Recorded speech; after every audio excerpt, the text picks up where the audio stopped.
I would like to introduce our speaker for this presentation, Beil. Jean is the Senior Vice President for Programs and Services at Catholic Charities USA, which is a national nonprofit workforce partner of the Alliance.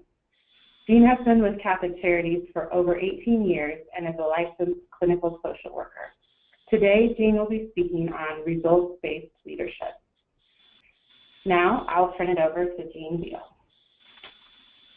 Okay. So as we begin then, let's think about, if we're going to keep results at the center of everything, what are results? Thinking about that will make the rest of this hour make sense. So first of all, in social services, we're more and more focused on outcomes. And that's what we're talking about with the results here. It's how is what we're doing making a difference? And secondly, it's the fruit of our efforts. And we all want that fruit to be useful to the people that we're trying to help. What's the results-based approach about? Well, the underlying assumptions are that people want to make a difference.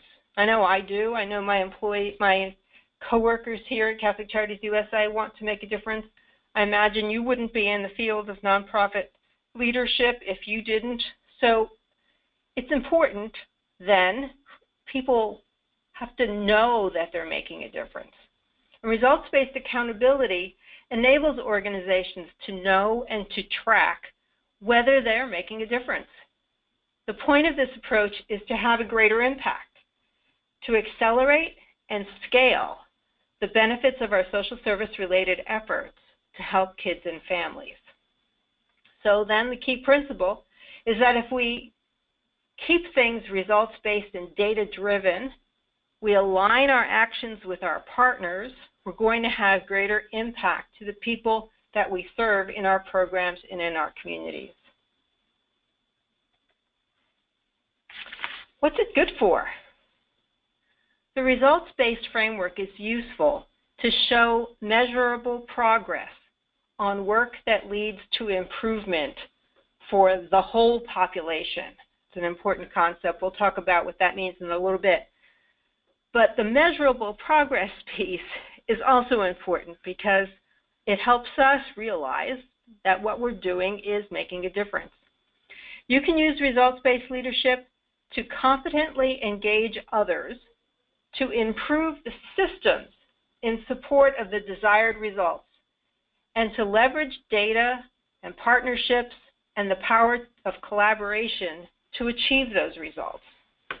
So the idea here is results-based leadership is not leadership that you learn for yourself so that you can be a better manager or a better leader. Results-based leadership is something that you learn and something that you apply so that you can help your community move toward the improvement of a situation that's affecting a vulnerable population. So it's something you learn so that you can marshal all of the resources in your local area to make an improvement for kids and families.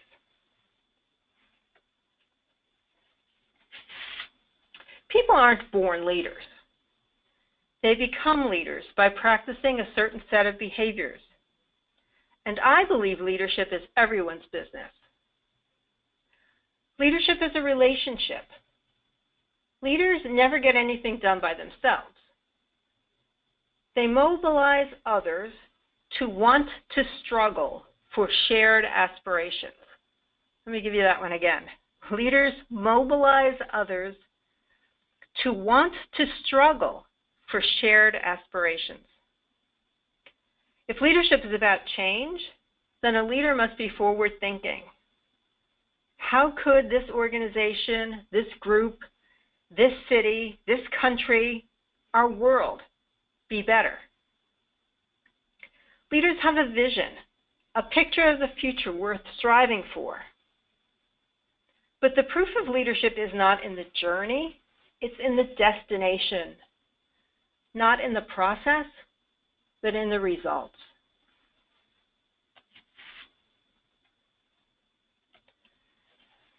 The results-based leadership approach is based on 5 core competencies, 2 foundational frameworks, and 2 foundational skills, the 5-2-2 of results-based leadership. The 5 core competencies are to be results-based and data-driven, establishing clear targets and using data to assess progress and change course as needed. To know how to use oneself as an instrument of change to move toward a result, based on the belief that individual leaders are capable of leading from whatever position they hold. To bring attention to and to act on disparities, recognizing that race, class, and culture impact outcomes and opportunities for vulnerable populations. Fourth, to master the skills of adaptive leadership, which makes leaders aware of the impact of values, habits, beliefs, attitudes, and behaviors associated with taking action to improve results. And fifth, to collaborate with others, understanding that the capacity to build consensus and make group decisions enables leaders to align their actions and move forward to achieve results. The 2 foundational frameworks are the theory of aligned contributions, which contends that it's more likely that measurable population-level change will occur when the right group of leaders use specific skills to align their actions and make mutually reinforcing contributions to a specific result. And the person-role system framework, which is used to address the common barriers to aligned action. Finally, the 2 foundational skills of results-based leadership are results-based accountability, an approach used to differentiate between population and program-level results, to use data to develop impactful strategies, and to establish ways of tracking whether the work is making a contribution to the achievement of results. And finally, results-based facilitation, which helps leaders design, lead, and contribute in meetings that effectively move the group from talk to action and hold participants accountable for advancing the work. We'll use the rest of our time together to unpack these concepts. Okay, focused on results. If I were to boil down this style of leadership into one sentence, it would be motivating a group to action by keeping the results at the center. So ask yourself, how can you lead any group if you don't know or haven't articulated your common vision, the result that you want? Then once you've convinced a group to work toward that result, how can you know you're accomplishing anything if you don't keep your eyes on the data that indicates how close you are to the goal? RBL starts from the truth, the current situation, the real data, and moves toward future improvement of that situation using data throughout to indicate what changes are needed to the strategy to get even better results.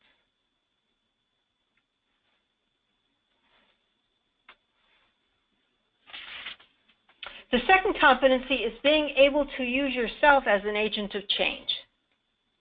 And you don't need to be senior management to do this.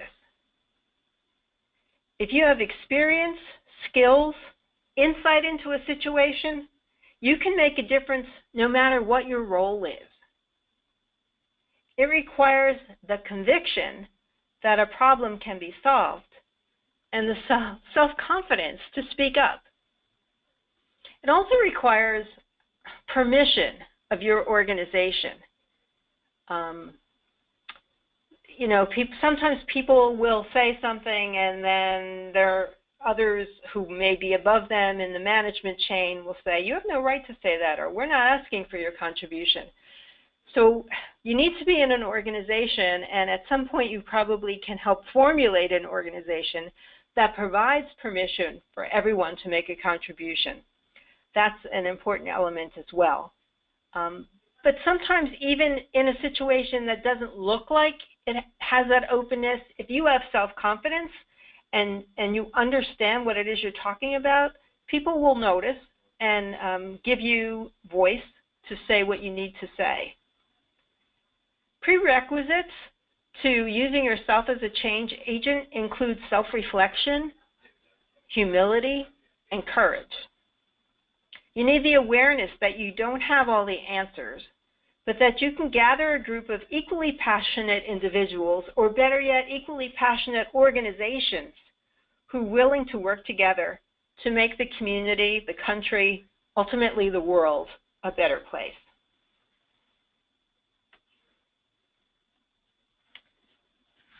The third core competency requires attention to disparities. Whatever economic or social situation you're interested in improving is undoubtedly worse for some people than for others. Not because those folks who are worse off have done anything wrong, but because our society is fraught with inequities. Say you want to improve the high school graduation rate in your city. As you begin to examine the information that describes the current situation, it's important to disaggregate the data to find out how the average is constituted. Which high school has the best rate? Which has the worst? Who goes to these schools? From what socioeconomic groups? From what racial or ethnic groups? When you disaggregate the data, you can begin to uncover the reasons why some groups are not doing as well as others. And from there, you can develop the strategies that give those groups a leg up.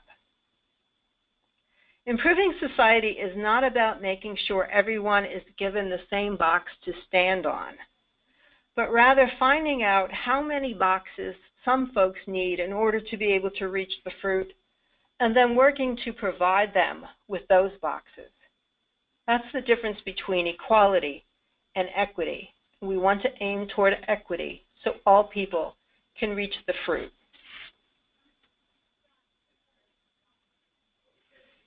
Next, we need to consider mental models. Our experiences and identity influence how we think about the cause of disparities. We move quickly from objectively observable data to adding meaning based on how we understand the world.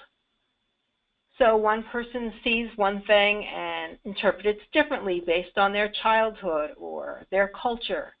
Another person sees the same thing and interprets it differently because of the mental models they've developed because of their background, where they've come from, what part of the country they've lived in. While it's helpful to have multiple perspectives at the table when looking at data to understand why things are the way they are, it's nonetheless crucial that people working together understand where those perspectives come from and the extent to which they're grounded in data, research, and/or experience. What people believe shapes what they're willing to do. When you use results-based accountability, you need to be skilled at considering the mental models that are at play in the group.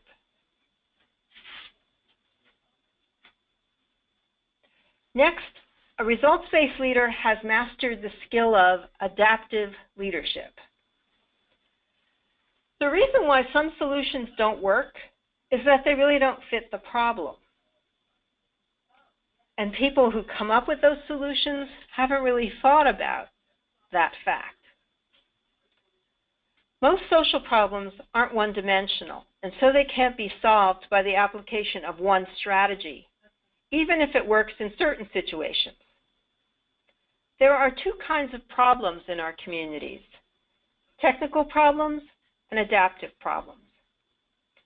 Technical, one-dimensional solutions don't work for complex, adaptive problems. Take a look at this example. Let's say the problem we want to address is community health. The absence of a well-equipped and professionally staffed hospital certainly makes it difficult for folks to get the health care they need.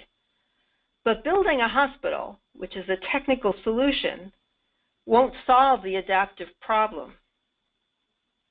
Improving community health requires lots of entities, from the school system, the police department, parks and recreation, private physicians, farmers markets, physical therapists, behavioral health centers, social service agencies, even restaurants and quickie marks have to work together in order to improve community health.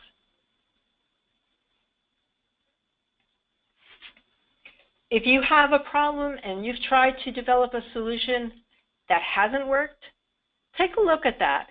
Is this addressing the complexity of the problem, or is it just an attempt to come up with one solution that's easy to apply, that doesn't address the complexity, that doesn't involve all of the players that need to be at the table? In Leadership Without Easy Answers, Ronald Heifetz outlines 5 strategic principles of adaptive leadership. First, you have to diagnose the situation in light of the values at stake and unbundle the issues involved. Think about those mental models. What's really going on here? Work with the urgency the situation demands, but keep the level of distress within tolerable levels. He says you have to keep the heat on without blowing up the vessel. Third, you identify the issues that engage the most attention and then counteract the avoidance mechanisms, such as denial, scapegoating, pretending the problem is a technical, or attacking the individuals rather than issues. Allow people to take responsibility for the problem, but at a rate they can handle.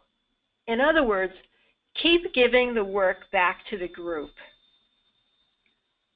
And 5, protect those who raise the hard questions, generate distress, and challenge people to rethink the issues at stake. Don't let it all fall apart by attacking the person who's addressing the real issues.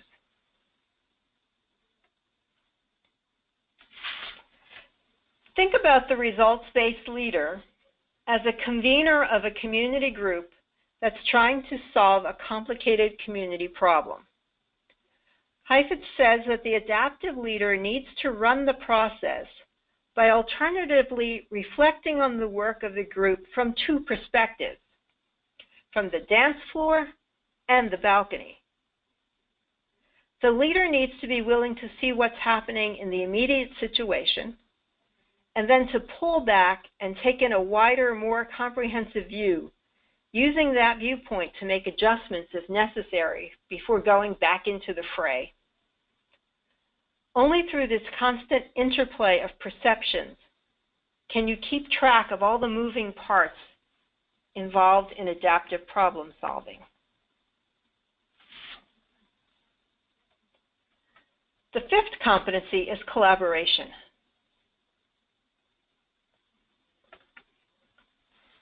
This diagram illustrates how moving from disorder to collaboration has the potential to improve both the pace and the scale in community problem solving. Adaptive problems are complicated and they can't be solved by one person doing his own thing or by a bunch of people doing their own thing, no matter how well they're doing it. Adaptive problems require a variety of organizations headed in the same direction, and even better, working together for collective impact. So if you want to change something like reducing poverty in America, which has been a theme for Catholic Charities USA for almost 10 years now, it's not something that Catholic Charities USA, no matter how big, can do by itself. We need to gather partners, and each partner working on reducing poverty in their area, reducing poverty on the topic that's important to them, can work toward that goal of reducing poverty. And we can do it in a coordinated way, or we can all get together, sit at the same table, talk about it, and decide what data we're going to use to prove that we're making a difference, and then move together in collective impact. Collective impact are relatively, I don't want to say new anymore, it's maybe about 9 or 10 years old, but been working marvelously actually in some places. And you might want to look up, just Google collective impact, and you're going to find a Stanford University article on it, Stanford Innovation, from several years ago that explains it very well. And you get to see how this kind of continuum of cooperation really can move the needle from that disorder to actually getting something done in a local community through collective impact.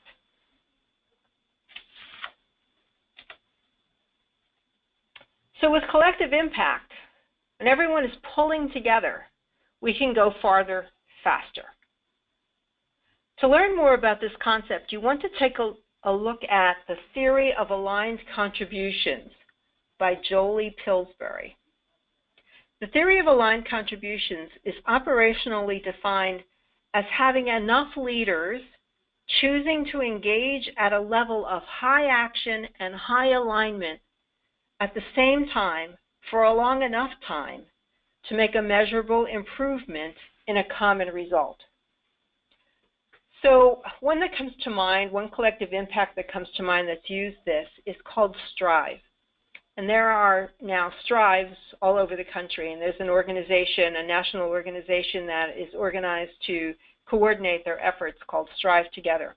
But Strive first started in Cincinnati, where the people who wanted to see a difference in the lives of their children decided to develop a pathway for those kids from cradle to college, and came together a lot of organizations, a lot of different groups, including foundations and social service agencies, and things like the Boys and Girls Club and the school system and the mayor's office and the county commissioners, and all of those folks came together regularly, frequently, sat at the same table and decided what they could each do in their own field to move children in their community from cradle to college.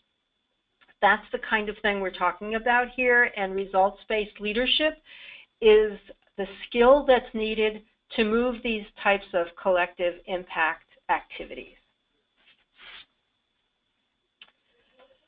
Okay, so we've run through the core competencies. Being results-based, use of self, paying attention to disparities, mastering adaptive leadership, and learning how to collaborate. Let's move on to the frameworks.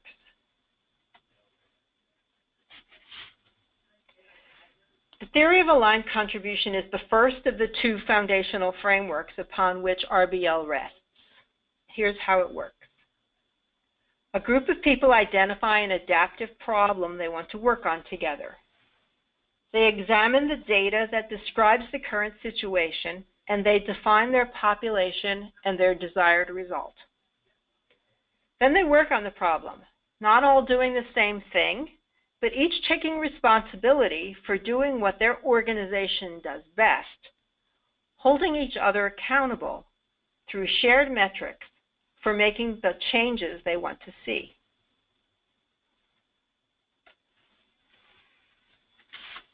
There are 5 essential elements that need to be in place for a project to be classified as collective impact.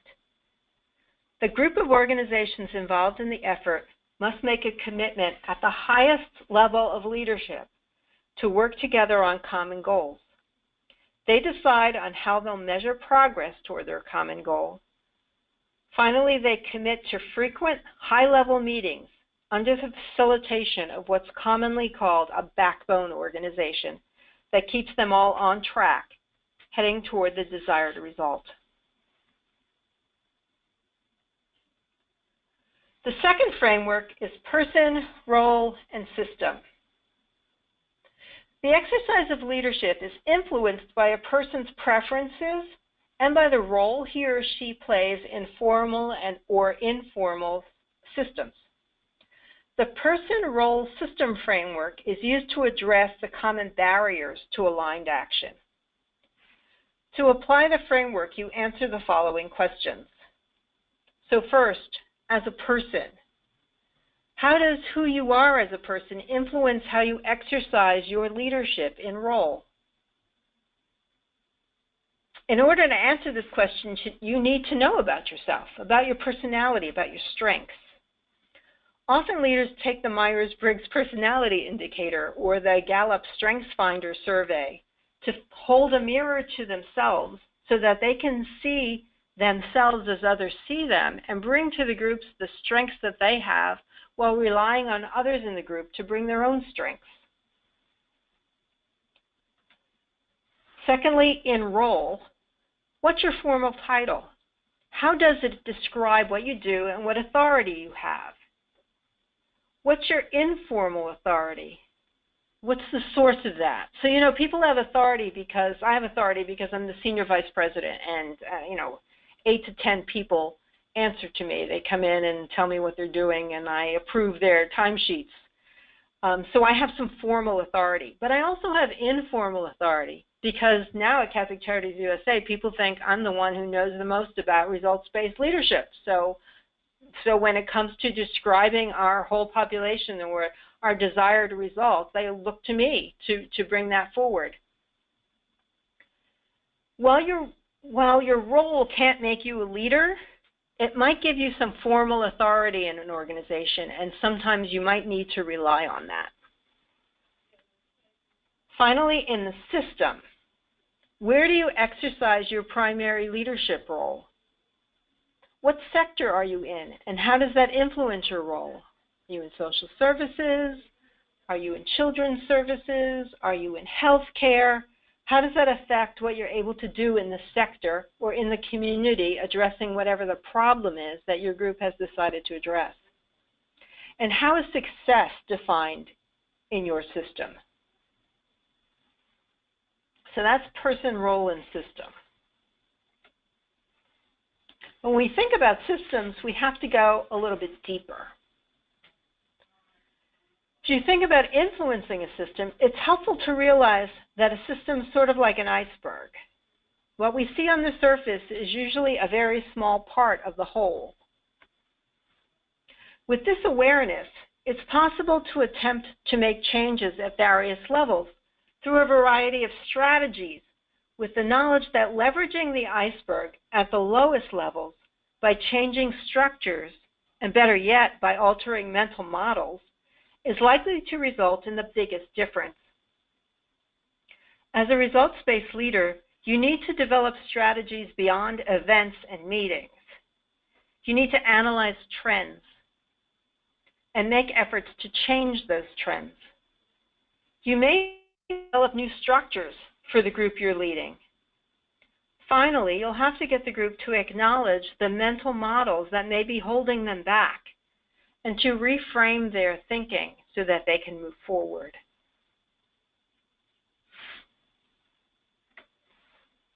Okay, we've examined the 5 core competencies of RBL as well as the 2 foundational frameworks. Now let's look at the 2 foundational skills. And keep in mind that skills are accessible to anyone who has the will to learn and practice them. So the first one is accountability. It's a practice of defining a result, engaging partners to achieve the result, and holding individuals and the group accountable by using data to assess progress.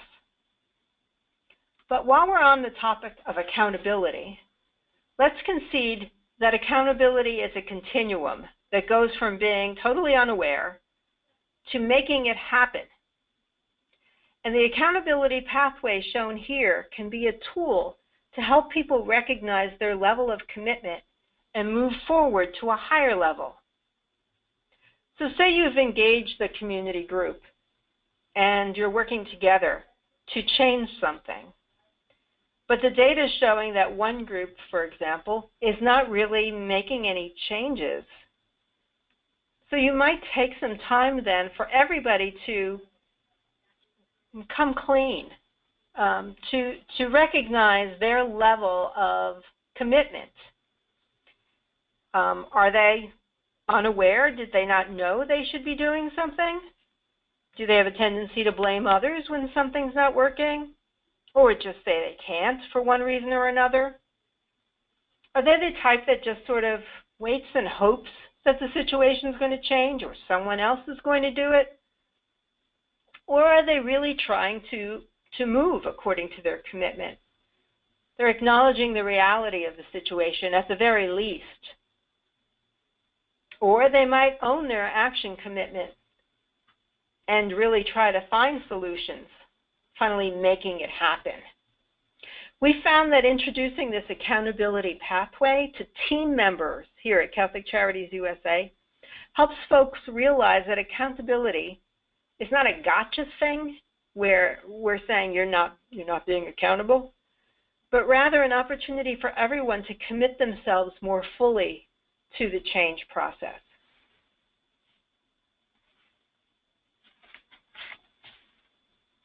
So the 4 core skills then of results accountability are differentiating between the whole population and the program population. And we're going to take a look at that in the next few slides, so hold on. The second one is using trend lines to do factor analysis.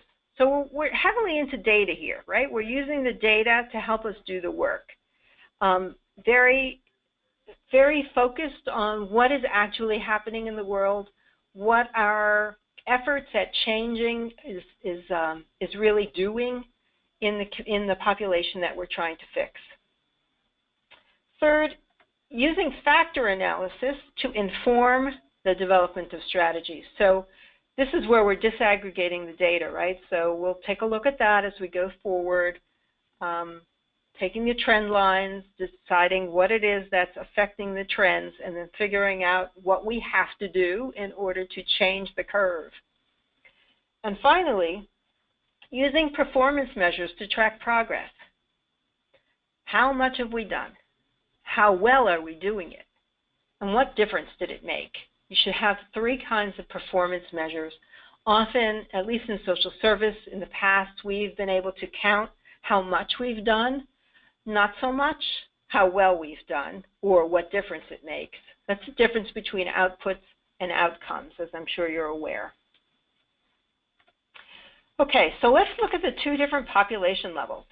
The first step to determining the result to which you want to work is to define the population,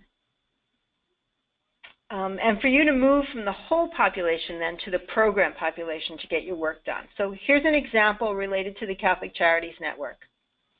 We at Catholic Charities have agencies in every state and U.S. territory, and we deliver a variety of services to vulnerable individuals, families, and communities. So if we were to think about who the Catholic Charities Network serves, we could describe the whole population as individuals, families, and communities in the U.S. and its territories. On the other hand, we have lots of different programs that focus on special populations. So the program populations are always a subset of the larger group. One that we've been focusing on a lot lately is refugee resettlement. So this picture here is of a refugee family that's been resettled from the Middle East. Every program population fits into our whole population. For example, using our strategic priority to serve immigrants and refugees. So if we say our whole population for the Catholic Charities Network is individuals, families, and communities in the U.S. and its territories, and then there's this system population of all immigrants and refugees, and the agency population, so the immigrants and refugees that are maybe being served by Catholic Charities of Camden, New Jersey, or Catholic Charities of Southern Missouri. And then more specifically, the program population are the refugee resettlement clients in that program. But for all of those people, we're trying to reach the same result. The question at which RBL is aimed is, what result do you want for this whole population? For the National Catholic Charities Network, we have decided that our desired result is all individuals and families in the U.S. and its territories have the financial, social, and human capital to reach their full potential.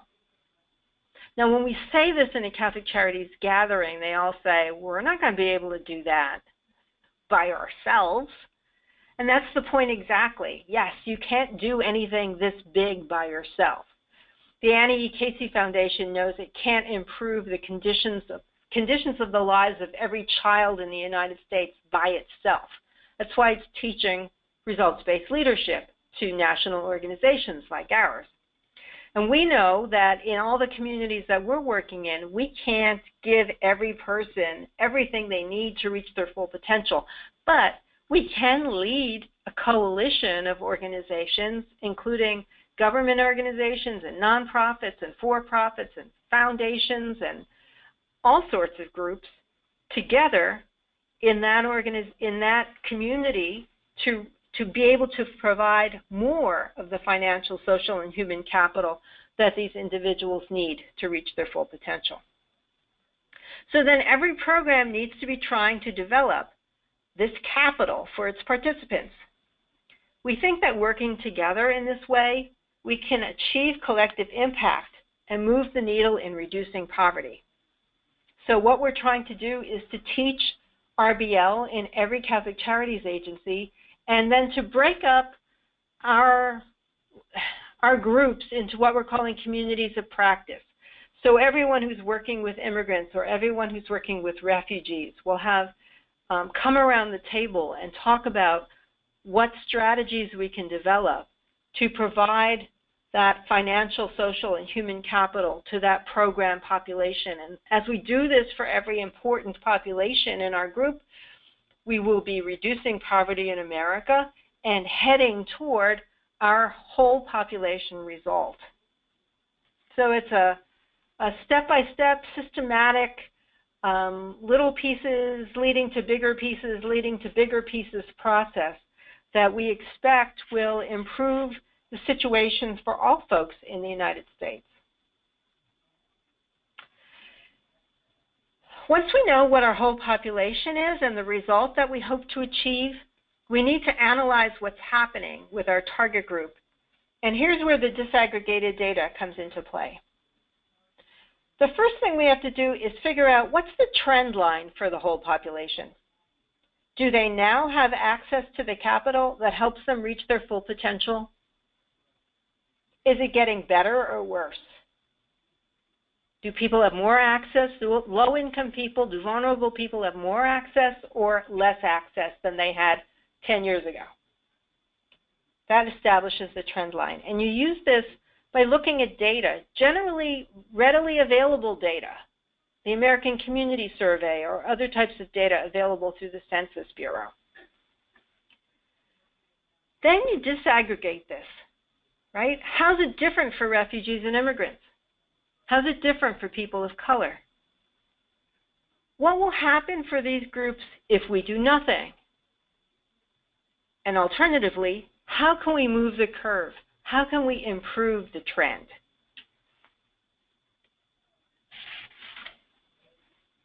We take a look at the story behind the data and analyze the factors that affect the trend line. So we write this trend line and then we think about, all right, well, what will move this trend line down? What will move this trend line up? And we write those things on the chart. So for example, if we think about employment for newly arrived refugees, they have a very difficult time finding employment. What would make it easier for them? Well, one of the things is if we have a job developer in our agency that can go to various employers and provide them with support if they hire a refugee and help place those refugees in those kinds of jobs. That's kind of social service solution. But we also think about other solutions that might change the trend of the data. So, for example, with refugees, maybe there is some unhappiness in our community about the number of non-white faces that they see around. Maybe people are afraid that refugees are bringing terrorism to our country. So one of the solutions in changing the trend line might be to improve people's understanding of what refugees bring to our community, how they bring more than they take away in the resources. So you try to think about various things, the various factors that affect the trend line, and they inform what we might do differently in order to make the trend line change. They inform the selection of strategies. It helps us decide what strategies we might try to move the trend line in the desired direction. When we think about what's affecting the trend line, we ask what's keeping the refugees from succeeding, not just in the social service realm, in the economic realm, in the politics. You know, maybe there's no manufacturing in our community anymore, so we need to look at a different service industry for these folks to get jobs. We think about the politics in our state and the culture. We need to repeatedly go deeper on the factors. When we figure out a list of 10 factors, someone should be asking, what else? What else? What else? We need to go as deeply as we can, because then we can develop as many strategies that can change the trend. Each time we ask ourselves why, the more specific we are on the underlying factors. The factors shape our theory of action. If we take specific actions, then we expect specific changes will happen. Factors inform our decision making. We decide what to do more of, what to do less of, or what to do differently in the actions that we take. And finally, results-based facilitation. So we only have an hour here. I'm not going to teach facilitation skills. But I did want to take the time to define results-based facilitation and to point you in the direction of some skill-building resources. You can look at the link at the bottom of this page here. Results-based facilitation is a competency-based approach to participating in and facilitating meetings in order to get results. I don't know about you, but I've attended countless meetings in my lifetime where we all sit together and say what we're doing, but to what end? So that people know what you're doing? It's not changing anything. Results-based facilitation, on the other hand, will put results in the center of the meeting and move the participants toward trying to achieve those results. The 6 results-based facilitation competencies used by participants and facilitators move groups from talk to action that produces results within programs, organizations, and communities. This is done by focusing on meeting results, by developing an accountability framework for commitments to aligned actions. The central organizing concept of RBF is that of achieving results and accountability for results. I wonder how many times I've said results in this presentation so far. Using RBF, meeting participants can enter the container of the meeting with results in mind and leave with action commitments in hand. That'll make it worthwhile to sit for an hour together if you're actually going to do something.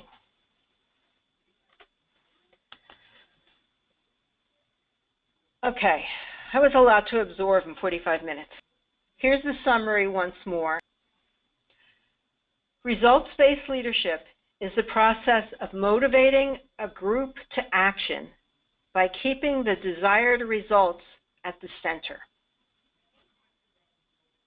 One more time, results-based leadership is the process of motivating a group to action by keeping the desired results at the center.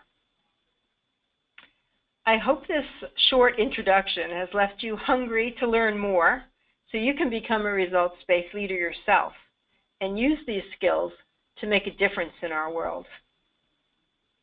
Thanks.